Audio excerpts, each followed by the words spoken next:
o tema da mensagem desta noite: aspectos dos limites estabelecidos por Deus.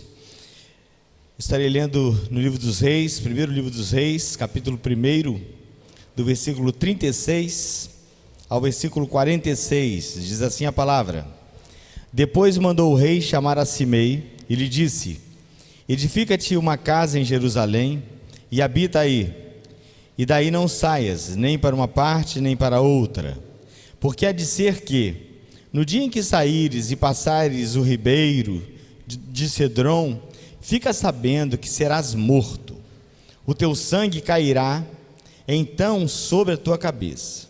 Simei disse ao rei: Boa é essa palavra. Como disse o rei, meu senhor, assim fará o teu servo. E Simei habitou em Jerusalém muitos dias. Ao cabo de 3 anos, porém, 2 escravos de Simei fugiram para Aques, filho de Maaca, rei de Gate, e deram parte a Simei, dizendo: Eis que teus servos estão em Gate.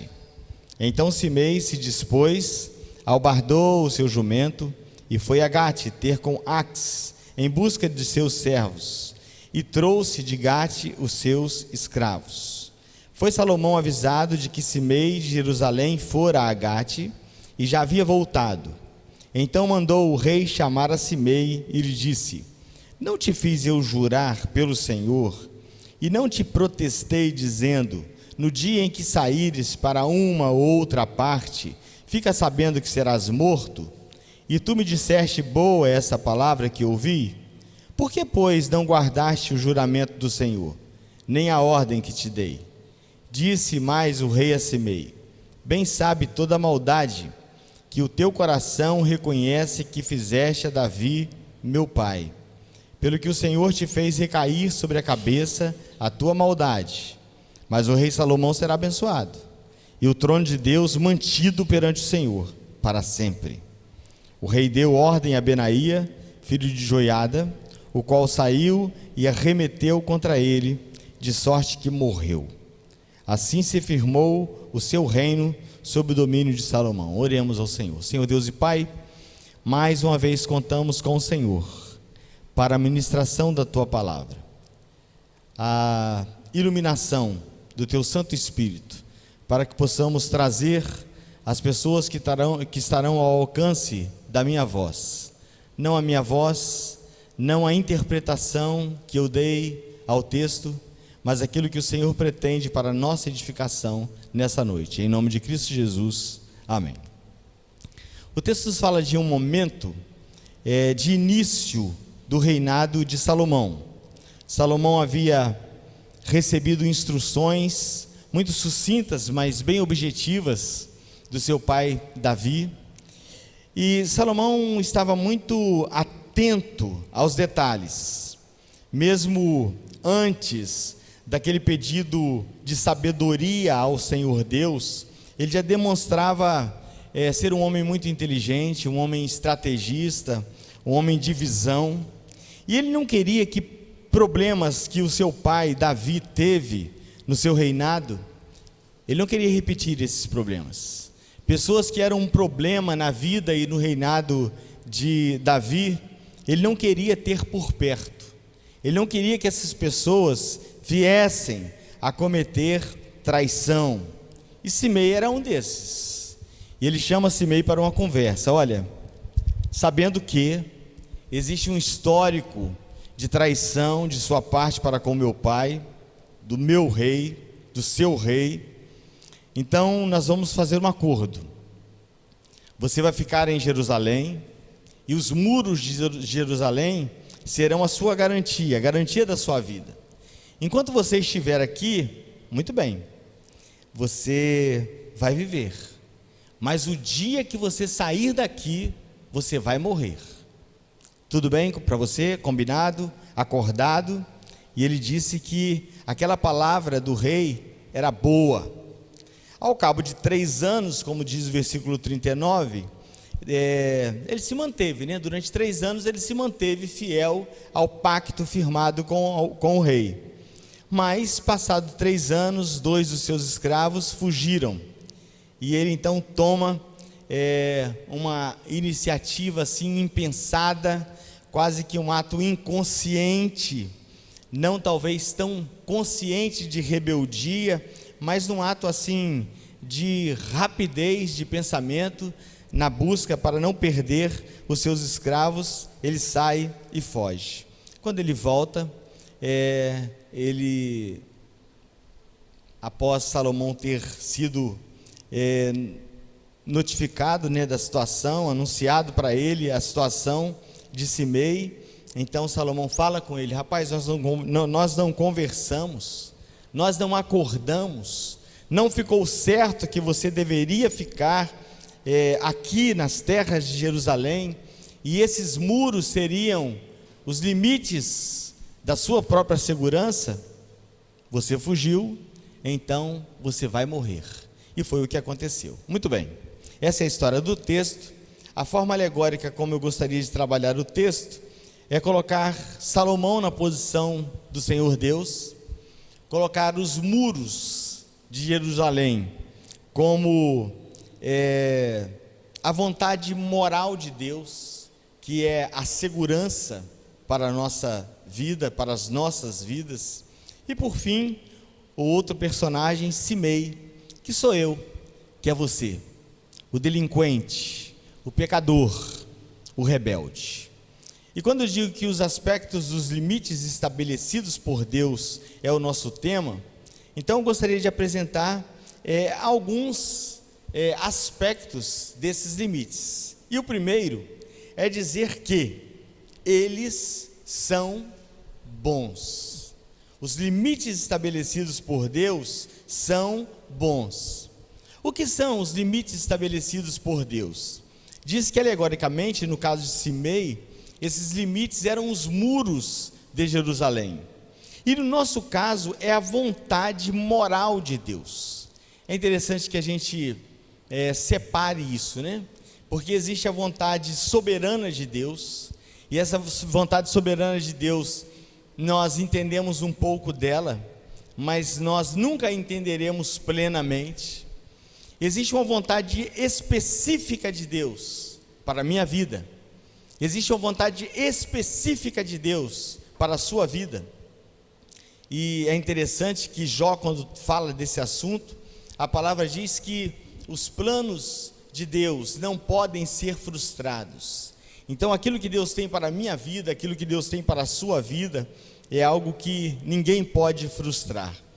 Mas existe uma vontade plural, porque ela é para mim, é a mesma para mim, é a mesma para você e para todo ser humano de qualquer cultura, que é a vontade moral de Deus.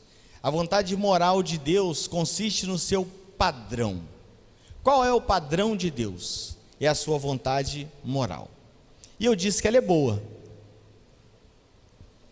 Eu disse que a vontade moral de Deus é boa. A Bíblia diz no livro de Salmos, versículo 7, versículo 8, assim: a lei do Senhor é perfeita, restaura a alma. O testemunho do Senhor é fiel e dá sabedoria aos simples.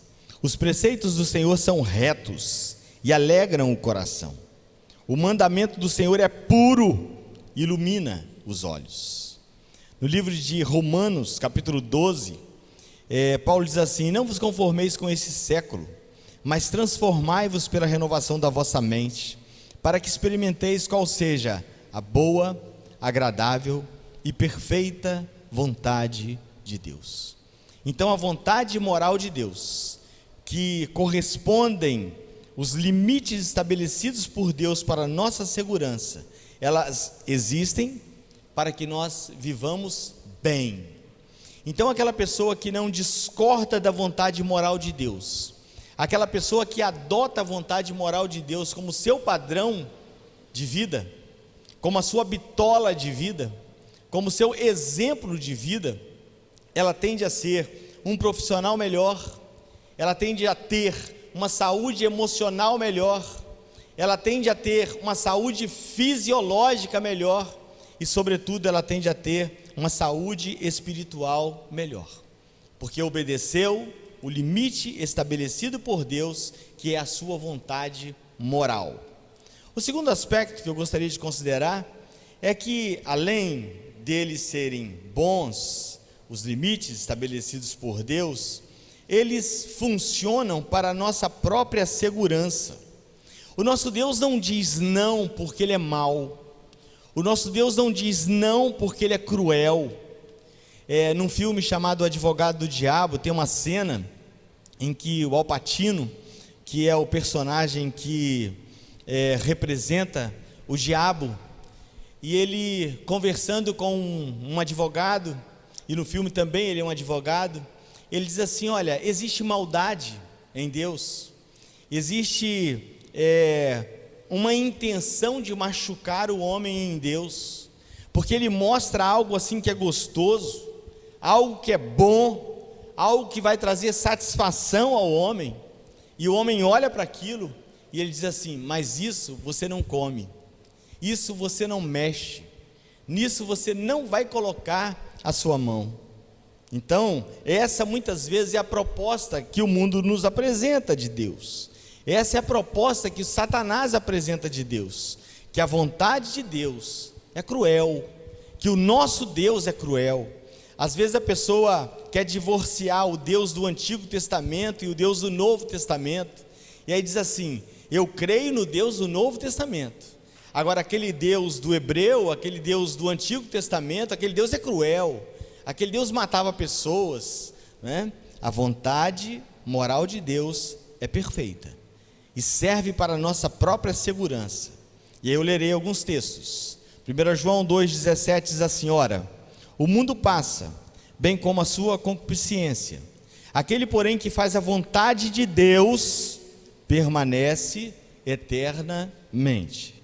Então a vontade de Deus faz com que o homem se sinta seguro, permanente. Enquanto isso, e do outro lado, Salomão ele diz a respeito do ímpio, daquele que desobedece os padrões do Senhor Deus, desobedece a vontade moral de Deus, ele diz que até a sua memória será apagada. Muita gente importante, muita gente que fez sucesso, muita gente que fez fama, muita gente que cantou música que o mundo todo cantou, ninguém se lembra mais dessas pessoas. Por quê? Talvez pessoas tão levianas, pessoas tão absurdamente longe dos padrões de Deus, longe de concordar com a vontade moral de Deus, a ponto de terem a sua lembrança perdida. E é interessante quando eu digo, e me vem à memória agora, quando eu falo que concordar com a vontade moral de Deus. A nossa igreja, a igreja presbiteriana, ela tem uma definição muito legal de pecado.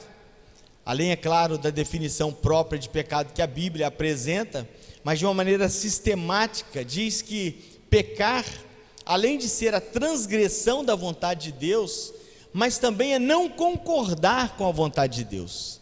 Então, quando você se acha no direito de ler aquilo que é padrão de Deus, que Deus estabeleceu, e dizer assim: mas eu não concordo com isso, então saiba que nisto você está pecando, e você corre risco de estar em insegurança, pelo fato de você não se adequar ao padrão moral de Deus.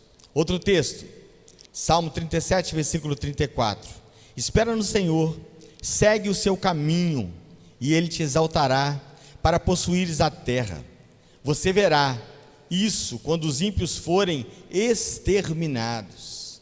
Então, na medida que o caminho do Senhor, que a vontade do Senhor fizer parte da sua vontade, você alcançará bênçãos extraordinárias. João capítulo 9, versículo 31, sabemos que Deus não atende a pecadores, mas pelo contrário, se alguém teme a Deus e pratica a sua vontade, Ele atende. Então, eu estou falando para muitas pessoas que oram, muitas pessoas que pedem a Deus, que fazem as suas orações, que têm até um momento de oração, e tudo isso é muito bom. Essa dinâmica, essa disciplina devocional é muito interessante, mas às vezes a sua vida não corresponde à vontade de Deus. A sua vida distorce, destoa daquilo que Deus quer.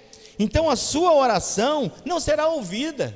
Você pode passar uma noite de joelho e clamando e chorando, mas você estará fora desses padrões. Espera no Senhor, segue o seu caminho e Ele te exaltará. Sabemos que Deus não atende os pecadores, mas pelo contrário, se alguém teme e pratica a sua vontade, a este atende. É um princípio da oração, é que você concorde, que você absorva essa vontade de Deus. Terceiro aspecto do limite estabelecido por Deus que eu gostaria de considerar com você, é que o Senhor Deus, Ele apresenta a sua vontade moral, Ele apresenta os seus limites, mas Ele nos dá plena condição para obedecermos. Se vivesse uma vida em obediência ao acordo, ao pacto que ele havia feito com Salomão, ele não seria morto.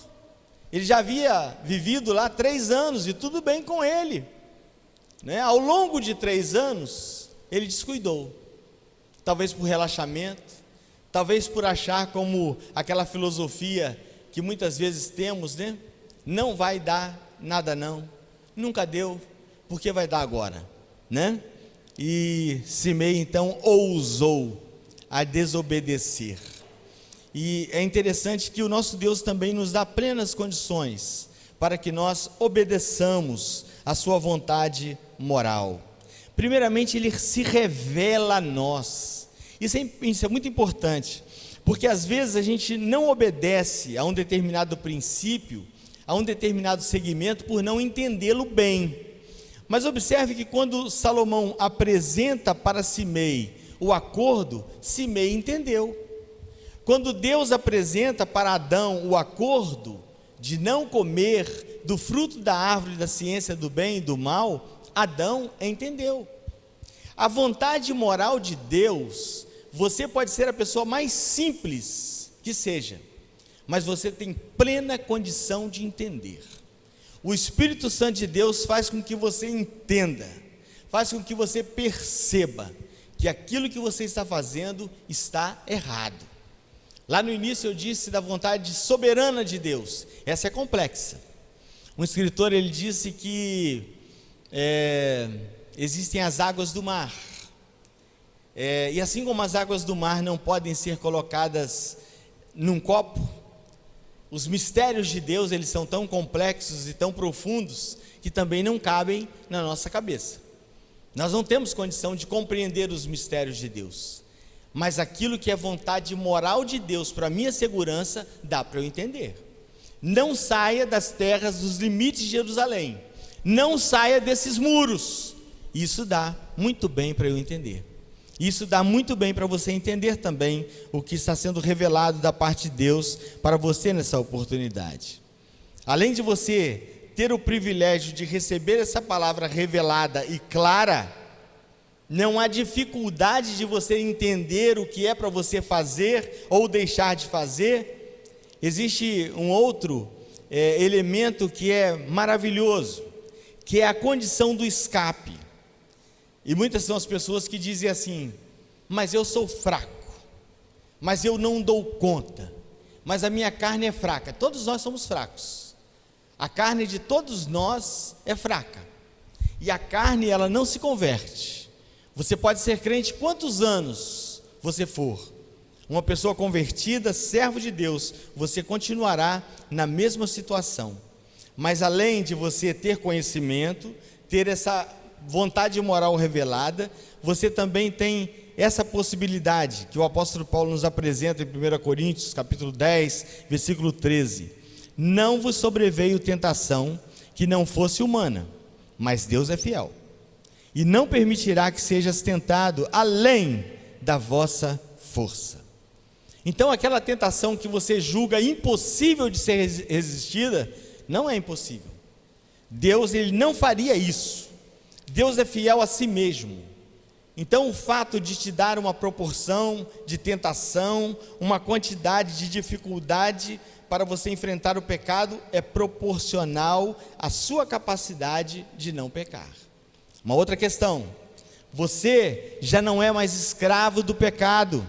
A Bíblia diz em Romanos 6,6: sabendo isso, que foi crucificado com ele o vosso velho homem, para que o corpo do pecado seja destruído, e não sirvamos o pecado como escravos. O pecado, o escravo faz aquilo que ele não quer fazer. Ele faz porque ele está condicionado a fazer. E ele vai fazer, independente do seu desejo. Agora, a partir do momento que o homem toma uma posição ao lado de Cristo Jesus, ele deixa de ser escravo do pecado. E aí ele deve tratar o pecado como algo que foge completamente ao padrão moral de Deus, à vontade moral de Deus.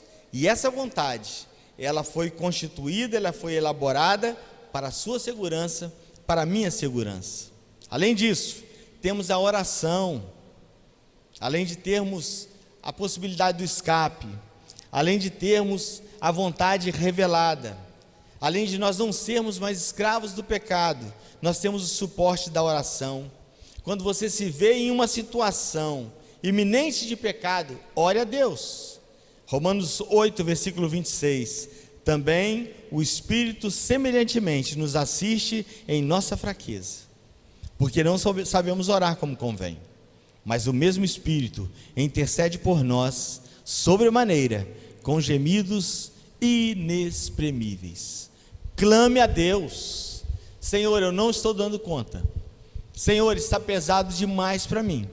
Senhor, essa tentação, ela é grande demais para o meu senso de compreensão, para a minha força. E o Senhor ouvirá a intercessão do Espírito Santo por você. E em último lugar, o último aspecto dos limites estabelecidos por Deus, que eu gostaria de apresentar, é que quando desobedecemos, quando quebramos esse pacto, nós vamos colher o resultado. Simei, ele entendeu também a vontade de Salomão. Ele tinha plena condição de ficar nas terras de Jerusalém, mas ele decide desobedecer, e o seu final foi a morte. E eu lerei alguns textos, e eu gostaria que nesse momento Deus tivesse muita misericórdia de você, da sua vida, das nossas vidas. Não é a minha palavra, não é a minha condição, não é a minha retórica tão pequena, tão diminuta, que seria capaz de mudar você por dentro, de mudar a sua mente, de converter a sua mente. Mas eu creio que há poder no Espírito Santo de Deus para convencer o homem da justiça, do pecado e do juízo. E se você continuar a desobedecer os limites estabelecidos por Deus, seguem aí uma sequência de textos. Deuteronômio 28, 15 e 16. Será, porém, que, se não deres ouvidos à voz do Senhor teu Deus, não cuidando em cumprir todos os seus mandamentos e os seus estatutos, que hoje te ordeno, então virão todas as maldições sobre ti, e elas te alcançarão. Maldito serás tu na cidade, maldito serás tu no campo, de tal sorte que não adianta fugir. Muitas pessoas dizem assim, né? As coisas estão difíceis aqui na cidade, eu vou embora para o campo. Não adianta. Se você estiver nas mãos de Deus, e Deus estiver tratando você com justiça, com rigor, saiba que não tem como fugir. Ninguém se esconde da presença de Deus. Nós cantávamos muito essa canção: ninguém se esconde da presença de Deus. Seja onde estiver, tudo Deus vê.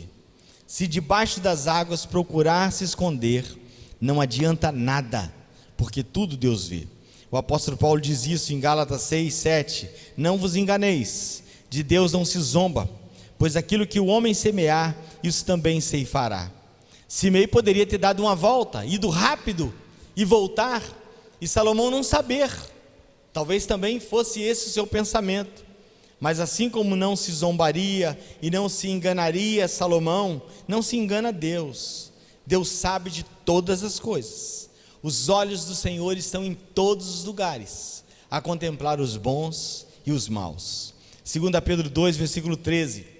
Recebendo injustiça por salário da justiça, que praticam considerando como prazer a sua luxúria carnal em pleno dia, quais nódoas e deformidades eles se regalam nas suas próprias mistificações, enquanto banqueteiam junto convosco, eis que o juízo está próximo.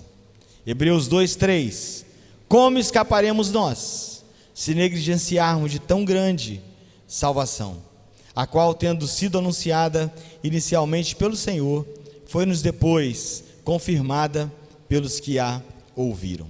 Essa é a palavra de Deus. O grupo Louvor estará cantando nesse momento, e eu gostaria que você estivesse prestando muita atenção naquilo que foi falado nessa noite, e muito especialmente agora nesse versículo que eu concluo as minhas palavras, e em seguida eu convido o nosso irmão Diácono Vanderlei, que vem aqui orar, e depois eu estarei impetrando a bênção. A palavra diz assim, Deuteronômio 30, versículo 19: os céus e a terra tomo hoje por testemunhas contra ti, que te propus a vida, a partir de quê? Respeite a vontade moral de Deus e terás vida, mas também te proponho a morte. Para quem? Para quem não quer saber da vontade moral de Deus, a bênção e a maldição. E eis aqui a proposta de Deus para você nessa oportunidade: escolhe, pois, a vida, para que vivas, tu e a tua descendência. Esse é o desejo do meu coração, esse é o desejo do coração da Igreja Presbiteriana em Porto Santana, que você nessa noite possa escolher a pessoa bendita de Cristo Jesus, reconhecê-lo como único e suficiente Salvador da sua vida, para você ter segurança de vida e vida eterna.